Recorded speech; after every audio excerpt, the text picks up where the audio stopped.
You wake up at 5 a.m., you journal, you meditate for 10 minutes, you do the cold shower. Even though you hate it, you do it anyway. You listen to a podcast on the way to work about discipline. You read during lunch. You track your habits. You optimize your sleep. You research better morning routines before bed. And somewhere around midnight, lying there staring at the ceiling, you feel this quiet, persistent, gnawing sense that you're still not doing enough. Sound familiar? Here's the thing. You came to self-improvement to feel better. And somewhere along the way, self-improvement became the thing you need to feel better about. The journey that was supposed to lead somewhere became the destination. The tool became the trap. And you're so deep inside the improvement machine that you've stopped asking the most important question: better for what? Better for whom? Better by when?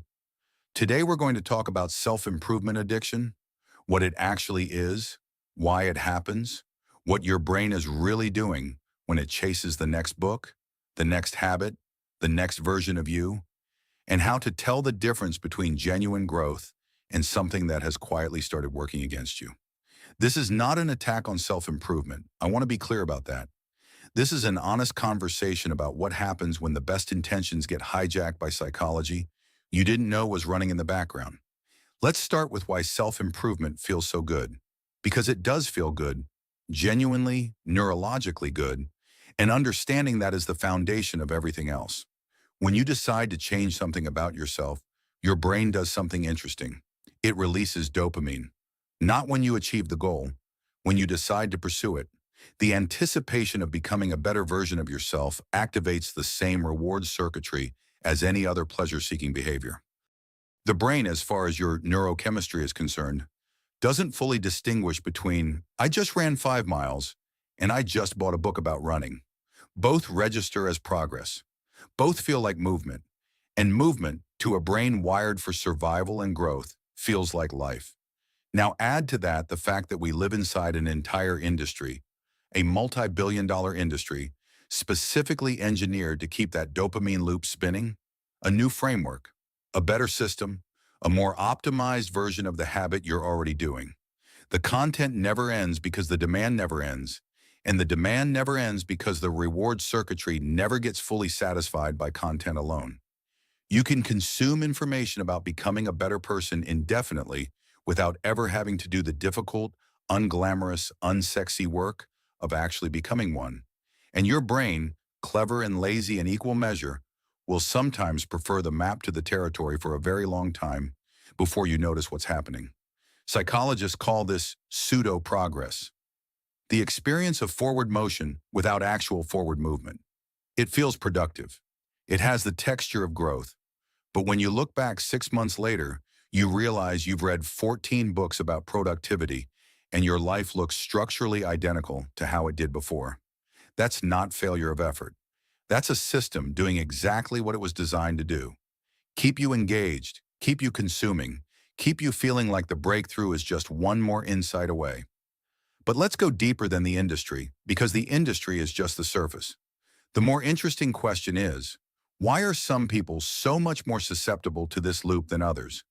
Why do some people read one book, implement one thing, and move on, while others spiral into an endless optimization cycle that starts to consume their entire identity? The answer, more often than not, lives in the emotional function that self-improvement is secretly serving. For a lot of people, and I say this with genuine compassion because I think it's one of the most human things there is, self-improvement is not really about becoming better. It's about managing the feeling that they are not enough right now, that who they currently are is a problem to be solved. And the self-improvement project in that framework is not a path towards something. It's a way of running from something, specifically from the discomfort of sitting with themselves as they currently are. There's a concept in psychology called experiential avoidance, the tendency to avoid uncomfortable internal experiences like difficult emotions, unwanted thoughts, or physical sensations. Researchers, particularly those working in acceptance and commitment therapy, have found that experiential avoidance is one of the strongest predictors of psychological suffering. Not because the uncomfortable feelings are dangerous, but because the avoidance itself becomes a prison. And self-improvement, as beautiful and genuine as it can be, is a remarkably effective and socially acceptable form of experiential avoidance. Nobody questions it. Nobody tells you to slow down. Society applauds you for it. So the avoidance gets to run completely unchallenged, dressed up in the clothes of virtue. Think about this for a second. If you feel anxious and you drink to numb the anxiety, people eventually notice and say something. If you feel anxious and you start a new morning routine, write in your gratitude journal and sign up for a course on emotional regulation. Nobody says a word. In fact, they tell you how inspiring you are, which means the feedback loop never gets interrupted, which means you never have to stop and ask, am I doing this because I want to grow or because I can't tolerate standing still? Now here's where it gets a little philosophically uncomfortable, because I want to ask you something directly. When you imagine the future version of yourself, the one who wakes up early, eats well, reads widely, thinks clearly, never wastes time, always shows up, how does that person feel about who you are right now? Because for a lot of people in the self-improvement spiral, the future self is not a source of inspiration. They are a source of judgment. The future self looks back at the present self with mild contempt, and the present self is always running to catch up, always falling short, always one habit away from finally being acceptable. That dynamic, striving as a form of self-rejection, is not growth. It's a loop, and it can run for decades without ever resolving, because the goalpost moves automatically. You reach the fitness goal, and the goal becomes different. You develop the morning routine, and it needs to be better. You read more and realize you should be reading faster. There is no arrival. There is only the next optimization. And somewhere underneath it all, the original wound, the feeling of not enoughness, is still completely untouched because you've been so busy improving that you never had to feel it fully. Psychologist Kristin Neff, whose research on self-compassion is some of the most important work in modern psychology, has found something that initially sounds counterintuitive. Self-compassion is a stronger predictor of resilience, motivation, and actual behavioral change than self-criticism. Not because self-compassion makes you comfortable with mediocrity, but because it removes the anxiety from the process of change.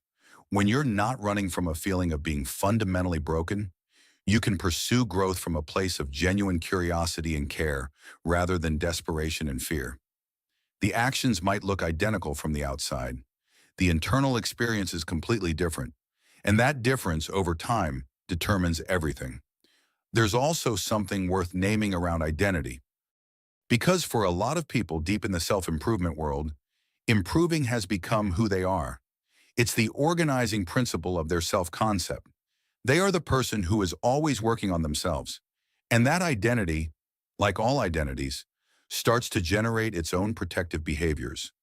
You can't stop improving not just because you're afraid of falling behind, but because stopping would mean losing the story you tell about yourself. It would mean confronting the quieter, simpler, more ambiguous person underneath the project. And that person, unoptimized and incomplete, might be harder to love. Or so the fear goes. But here's the reframe that I find most useful and most true. The goal of genuine growth is not to produce a better version of yourself for judgment. The goal is to become more fully yourself, more capable of being present, more able to love well, work meaningfully, feel things without flinching. And that kind of growth often looks nothing like what the self-improvement industry is selling. It looks like having hard conversations instead of reading about communication. It looks like sitting with grief instead of listening to a podcast about resilience. It looks like resting when you're tired instead of optimizing your sleep. It looks sometimes like doing less and feeling it more. The question is not whether you should grow. Of course you should. Growth is one of the most fundamental human needs. Psychologist Abraham Maslow put it at the very top of his hierarchy for good reason. The question is whether the growth you're pursuing is serving your life or replacing it. Whether the becoming is happening at the expense of the being. Whether you are using self-improvement to live better, or whether you have started living in order to improve. So here's what I want to leave you with. The next time you reach for the next book, the next course, the next framework, just pause for 1 second, one honest second, and ask, what am I hoping this will give me?